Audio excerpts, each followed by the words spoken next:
Forget what you thought you knew about medieval monarchs. Beyond the knights and castles lies a darker truth. A long line of rulers who made choices so egregious, so utterly indefensible, they've earned their place in the annals of infamy. In this video, we're spotlighting 3 real historical figures who undeniably fit the criteria for the worst and most evil kings of the Middle Ages, each leaving a chilling legacy of their unique brand of cruelty. Picture a king so notorious that centuries later, he's still remembered as one of England's worst monarchs. This is the story of King John, and trust me, it's quite the tale of how not to run a kingdom. But before we begin, don't forget to like and subscribe to help us grow our channel. When John took the throne in 1199, he inherited an empire that stretched from the Scottish borders to the Pyrenees. But here's the thing about John. He had this remarkable talent for making enemies out of just about everyone he met. Let's start with his nickname, Soft Sword. Not exactly what you'd want as a medieval king, right? He earned it by losing Normandy to the French, essentially fumbling away territory his family had held for generations. But losing land was just the beginning of John's problems. Now, imagine being so difficult that even the medieval church couldn't deal with you. John managed to get into such a fierce argument with Pope Innocent III that England was placed under an interdict, meaning no church services could be held. For medieval people, this was absolutely terrifying. They believed their souls were at risk all because their king couldn't play nice with the Pope. But here's where it gets really dark. Remember Prince Arthur, John's teenage nephew? Well, he had a pretty strong claim to the throne, and John... Well, let's just say Arthur mysteriously disappeared while in his uncle's custody. The rumors? John had him starved to death in a dungeon. Not exactly the stuff of fairy tales, is it? But John's real talent was squeezing money out of his subjects. He taxed them mercilessly, sold justice to the highest bidder, and basically treated England like his personal piggy bank. He was so greedy that he even demanded people pay huge fines for ridiculous reasons, like one man who had to pay a fine of a pie of lampreys. Yes, you heard that right, a pie of eels. Everything came to a head in 1215 when his barons had finally had enough. They cornered John at Runnymede and forced him to sign the Magna Carta, a document that basically said, hey, even kings have to follow the law.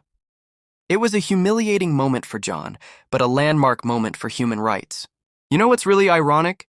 John's awful reign actually led to one of the most important documents in human history.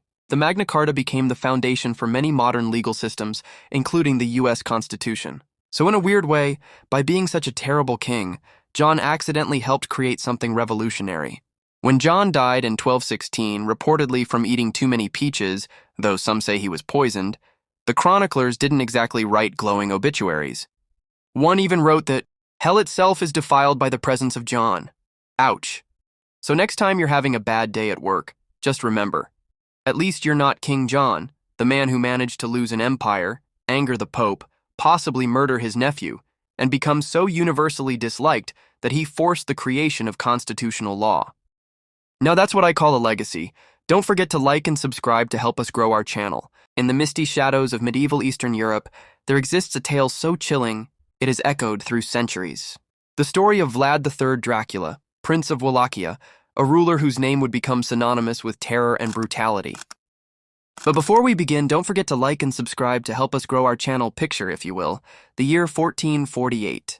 The Ottoman Empire is expanding, threatening to swallow up the small principality of Wallachia. Into this tumultuous time steps a young prince, determined to protect his homeland at any cost. But this wasn't just any ruler. This was Vlad III, who had earned the bone-chilling nickname Tepe, the Impaler. Now you might wonder how someone earned such a grotesque title. Well, Vlad had a particular way of dealing with his enemies, both foreign and domestic. His preferred method of execution was impalement, a horrifyingly slow and painful death where victims were forced onto sharp stakes and left to die over hours or even days. The forests of stakes he created struck such terror into the hearts of his enemies that some armies would turn back at the mere sight of his handiwork. But here's where the story gets even more interesting. While we remember Vlad for his cruelty, he was actually quite an effective ruler in many ways. He strengthened Wallachia's position against the Ottoman Empire, maintained order with an iron fist, and some locals even considered him a harsh but fair ruler. Can you imagine? The same man who would host feasts among forests of impaled victims was also credited with protecting his people and maintaining strict justice. His reign wasn't continuous. He ruled multiple times between 1448 and 1476, each time fighting to reclaim his throne.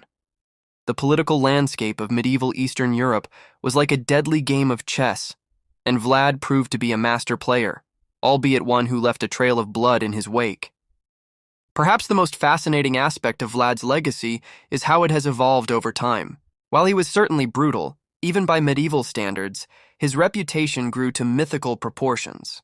So much so that when Bram Stoker was creating his famous vampire novel Dracula, he borrowed Vlad's family name Dracula and aspects of his dark history to create one of literature's most enduring monsters.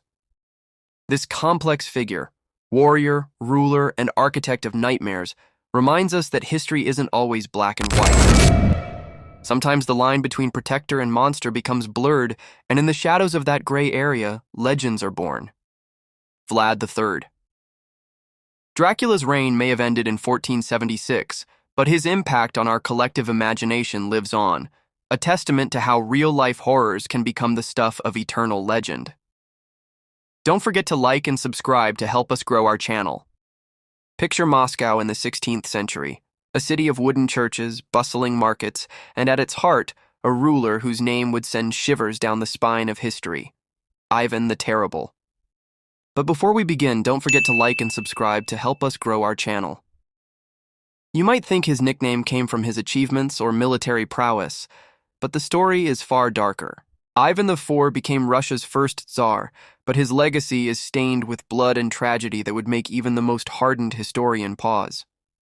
Imagine being crowned at just 3 years old. That's how Ivan's story began.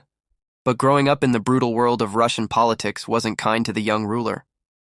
As a child, he watched as noble families fought for power, treating him as a pawn in their games. Some say this early trauma shaped the monster he would become.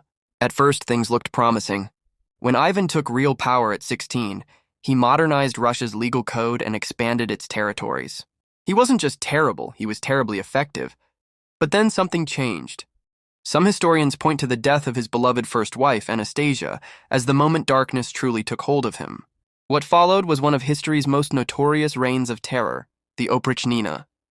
Picture this: an entire secret police force dressed in black, riding black horses with dog heads and brooms tied to their saddles. The dog heads symbolize their mission to hunt down traitors, the brooms to sweep away treason. But in reality, they were Ivan's personal death squad.